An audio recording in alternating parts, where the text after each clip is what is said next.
ఇప్పుడు మనం ఎన్ని మాట్లాడుకున్నా కూడా జాతీయ పార్టీలైనటువంటి కాంగ్రెస్ పార్టీ, భారతీయ జనతా పార్టీ రెండు కూడా ఆంధ్రప్రదేశ్ రాష్ట్రానికి వచ్చేటప్పటికి రెండు ఇర్రెలవెంట్ పార్టీలు. ఇది 2000 సంబంధం లేదు, ఇవన్నీ 2019లో ఎస్టాబ్లిష్ అయింది. 2019లో ఒకళ్ళకి నోటా కంటే తక్కువే వచ్చే ఇద్దరికి కూడా 0.8% ఒకళ్ళు పరిమితమైనారు 1%కి. ఆ తర్వాత ఎక్కడా కూడా ఏ ఎన్నికల్లో కూడా సైంటిఫికల్గా వాళ్ళకి పెరిగినట్టుగా ఎక్కడ కూడా దాఖలాలు లేవు. తెలుగుదేశం పార్టీ కంటెస్ట్ చేయని చోట భారతీయ జనతా పార్టీ కంటెస్ట్ చేసి మాకు 18-20 వచ్చే లెక్కలు చెప్తున్నారు తప్పిస్తే ఒరిజినల్గా భారతీయ జనతా పార్టీని ఎప్పుడో తెలుగుదేశం పార్టీ కైవసం చేసుకుంది. ఇప్పుడు కిరణ్ కుమార్ రెడ్డి గారు మాకు సంబంధం లేదని చెప్తున్నాడు. జగన్మోహన్ రెడ్డి గారి ఫేవర్లో ఎమ్మెల్యేలందరూ లేచి నిలబడ్డప్పుడు ఆ రోజు కిరణ్ కుమార్ రెడ్డి ప్రభుత్వం పడిపోయేది. ఆ కిరణ్ కుమార్ రెడ్డి ప్రభుత్వం పడకుండా వాకౌట్ చేసి చంద్రబాబు నాయుడు కాపాడినాడు. ఇది మర్చిపోతే ఎట్లా ఇది? సో వాళ్ళిద్దరి మధ్యలో ఉండేటటువంటి ఒక స్ట్రాంగ్ బాండేజ్ ఏదైతే ఉందో ఈ దేశంలో కాదు ఈ ప్రపంచంలో ఎవరితోనైనా సంబంధాలు పెట్టుకునేటటువంటి నేర్పరితనం చంద్రబాబు దగ్గర ఉంది. అసలు one point of time Kiran Kumar Reddy టీడీపీలో జాయిన్ అవ్వడానికే వెళ్ళాడు. అక్కడ తర్వాత జరిగినటువంటి చర్చలు ఇటు వచ్చాడు. ఇవాళ ఇందాక మీరు చెప్పినటువంటి 6 పేర్లు ఏవైతే ఉన్నాయో ఇవన్నీ కూడా టీడీపీ నుంచి వచ్చినటువంటి వాళ్ళు, కాంగ్రెస్ నుంచి వచ్చినటువంటి వాళ్ళు. ఒరిజినల్గా ఆంధ్రప్రదేశ్ బీజేపీ అంటే మనకి ఖమ్మంపాటి హరిబాబు ఒక జ్ఞాపకం వచ్చేవాడు, మాధవ్ ఒక ఆయన జ్ఞాపకం వస్తాడు, జీవీఎల్ జ్ఞాపకం వస్తాడు, సోమ్ వీర్రాజు, రఘునాథ్ బాబు ఎక్కడున్నారు వీళ్ళందరూ? ఇప్పుడు ఈ తెలుగుదేశం పార్టీకి సంబంధించిన మీడియా ఇచ్చినటువంటి లీకౌట్లు కనుక మనం చూస్తే ఈ 6-7 స్థానాల్లో వాళ్లే ఉన్నారు. సో భారతీయ జనతా పార్టీకి తెలుగుదేశం పార్టీకి ఇన్ఫార్మర్గా ఉన్నటువంటి వ్యక్తులే. సరే, ఏమైనప్పటికీ కూడా ప్రజలతో సంబంధం లేనటువంటి ఆ పొత్తులు ఎవరు పెట్టుకున్నా కూడా, ఏ రాజకీయ పార్టీ పెట్టుకున్నా కూడా ప్రజల యొక్క ఆశయాలు రిఫ్లెక్ట్ కాకుండా తన స్వార్థం కోసం చేసేటటువంటి ఏ పొత్తులు కూడా నిలబడవు. ఇప్పుడు ఆంధ్రప్రదేశ్ రాష్ట్ర శ్రేయస్సు కోసం కానీ ఇక్కడ ఎక్కడ రిఫ్లెక్ట్ అయినా ఇప్పుడు 1% వీళ్ళకు ఉన్నటువంటి ఓటు 1% ట్రాన్స్ఫర్ అయినా కూడా తెలుగుదేశం పార్టీ జనసేన కూటమి గెలిచేటువంటి అవకాశాలు లేవు. అంచేది ఇక్కడ 1% ట్రాన్స్ఫర్ కాదు ఇష్యూ. ఇప్పుడు 1% అనేటటువంటి ఓటు శాతం ఉన్న ఏ రాష్ట్రంలో కూడా ఒక ఎమ్మెల్యే, ఇప్పుడు మనకి తెలంగాణ రాష్ట్రంలో వామపక్షాలకి 1% ఓటు ఉందని ఒకే ఒక ఎమ్మెల్యే సీట్ ఇచ్చారు కొత్తగూడ నుంచి, ఇంక ఇవ్వలేదు. మరి ఇక్కడ భారతీయ జనతా పార్టీ పొత్తు కోసం అని చెప్పి ఢిల్లీ ఎందుకు పరిగెట్టారు? 6 ఎంపీ స్థానాలు, ఇప్పుడు తిరుపతి రావు 7 ఎంపీ స్థానాలు చెప్తున్నారు.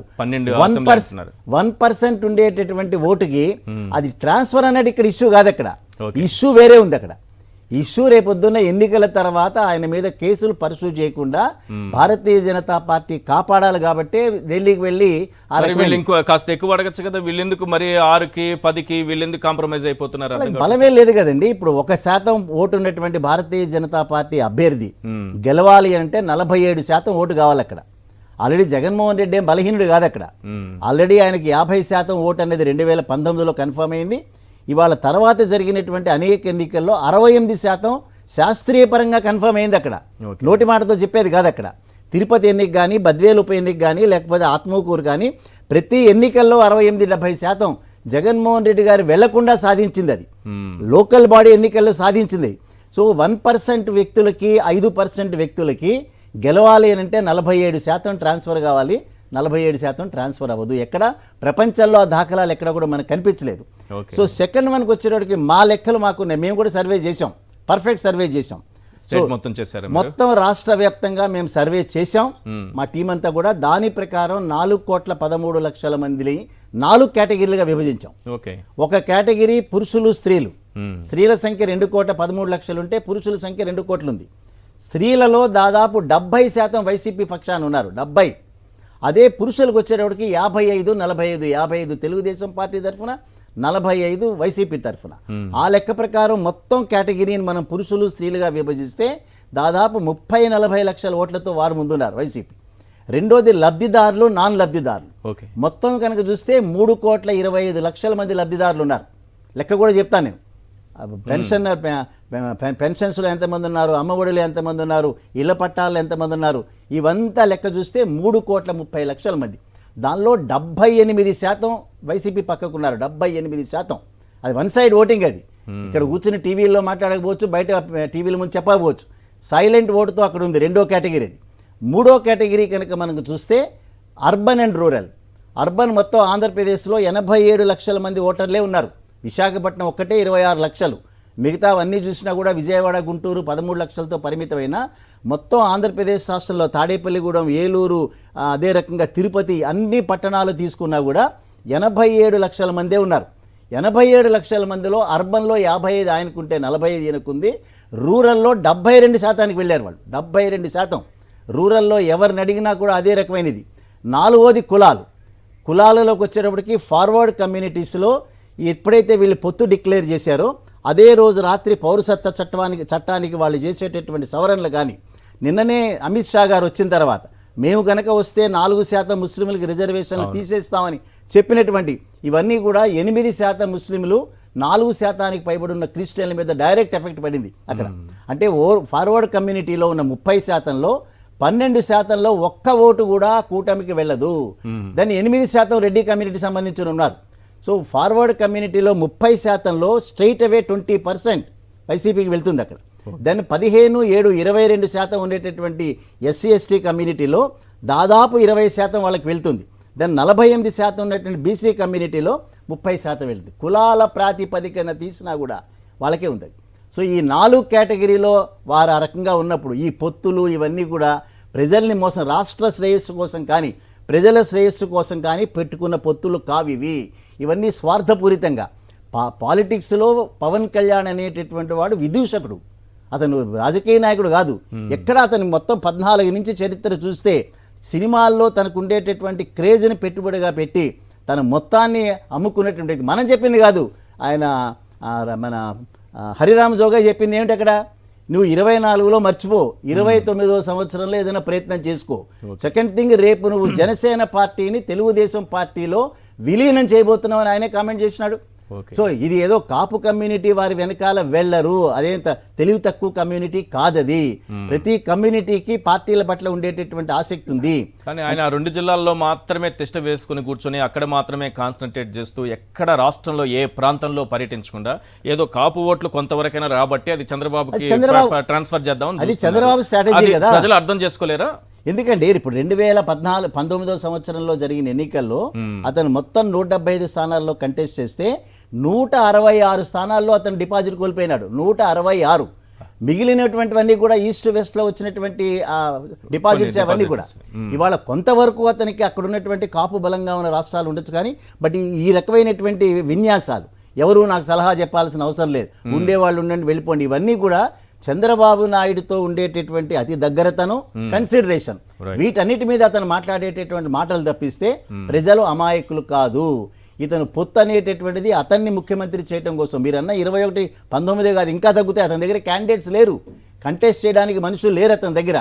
అందుకని గ్రాడ్యువల్గా తిరుపతిరావు గారు యాక్సెప్ట్ చేసినా చేయకపోయినా ఆయన దగ్గర నుంచే వెళ్తాయి వీరికి, జనసేన పార్టీ నుంచే బీజేపీకి వెళ్తాయి.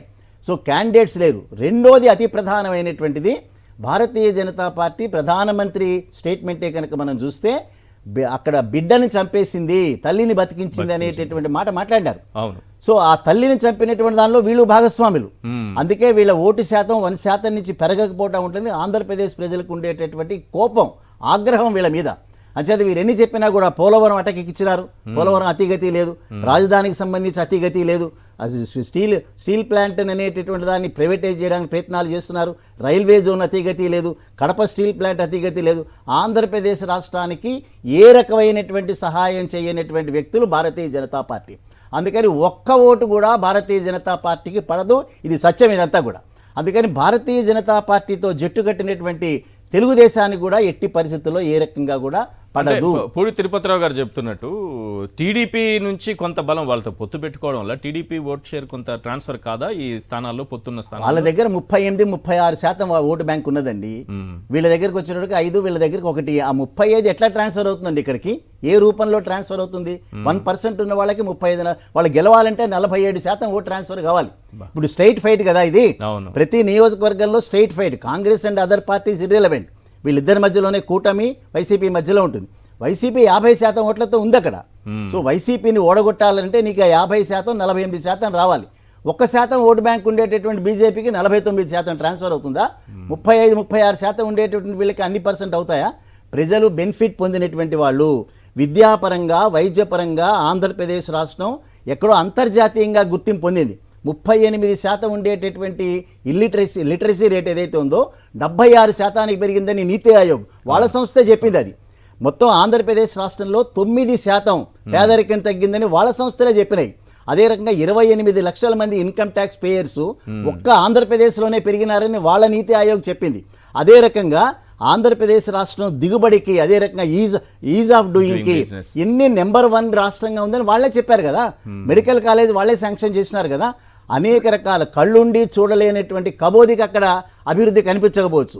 ఇవాళ ఏ ఇండెక్స్ తీసుకున్నా కూడా, ఆకలి ఇండెక్స్ తీసుకున్నా, విద్యాపరంగా ఇండెక్స్ తీసుకున్నా, ప్రతి ఇండెక్స్లో కూడా ఆంధ్రప్రదేశ్ రాష్ట్రం బ్రహ్మాండమైనటువంటి అభివృద్ధి చూపించింది. ఎక్కడో చిన్న రోడ్లు బాగాలేదనో లేకపోతే ఇంకోటో దాన్ని పెద్ద మ్యాగ్నిఫై చేసి చూపిస్తున్నారు తప్పిస్తే ఉన్నటువంటి 5 సంవత్సరాల కాలంలో 2 సంవత్సరాల కాలం ఎక్కడైతే కోవిడ్తో పోగొట్టుకున్నారో మిగతా 3 సంవత్సరాలు అభివృద్ధి పదంలోనే వారు దానికి ట్రయల్స్ వేసినారు. అందుకని వీరు ఎన్ని విన్యాసాలు చేసినా కూడా పొత్తు అనేటటువంటిది ప్రజల్ని మోసం చేసేటటువంటిదిగా ప్రజలకు తెలుసు. అది ఆంధ్ర రాష్ట్ర ప్రయోజనాల కోసం కానీ, ఆంధ్రప్రదేశ్ ప్రజల ప్రయోజనాల కోసం కానీ పొత్తు కాదు ఇది. ఒకడు కేసులు తప్పించుకోవడానికి, ఒకడు ఎమ్మెల్యేగా లోపలికి వెళ్ళడానికి, ఇంకోళ్ళు ఏదో ఎంపీ సీట్లు పెంచుకోవడానికి కోరికలతో వస్తున్నారు తప్పిస్తే విజ్ఞులైనటువంటి ఆంధ్రప్రదేశ్ రాష్ట్ర ప్రజలు 5 సంవత్సరాల కాలం ఈ గవర్నమెంట్ వలన ప్రయోజనం పొందినటువంటి 3,32,00,000 మంది రెడీగా ఉన్నారు. 3,32,00,000 మంది. సో ప్రయోజనం పొందిన తర్వాత కూడా నాకే ఓటు పడుతుందని ఎవరైనా అనుకుంటే అంతకు మించినటువంటి ఈ రకంగా ఫూల్స్ అని అనను కానీ వాళ్ళు ఎక్కడో ఫూల్స్ ప్యారడైజ్లో ఉన్నారు. ప్రయోజనం 5 సంవత్సరాల కాలం ఎన్నికలను దృష్టిలో పెట్టుకోకుండా ప్రయోజనం పొందినటువంటి ఆంధ్రప్రదేశ్ రాష్ట్ర ప్రజలు ఎన్నికల కోసం ఆతృతతో వెయిట్ చేస్తున్నారు. రిజల్ట్ అయిన తర్వాత అప్పుడు చూస్తారు వీళ్ళందరూ కూడా పొత్తులు.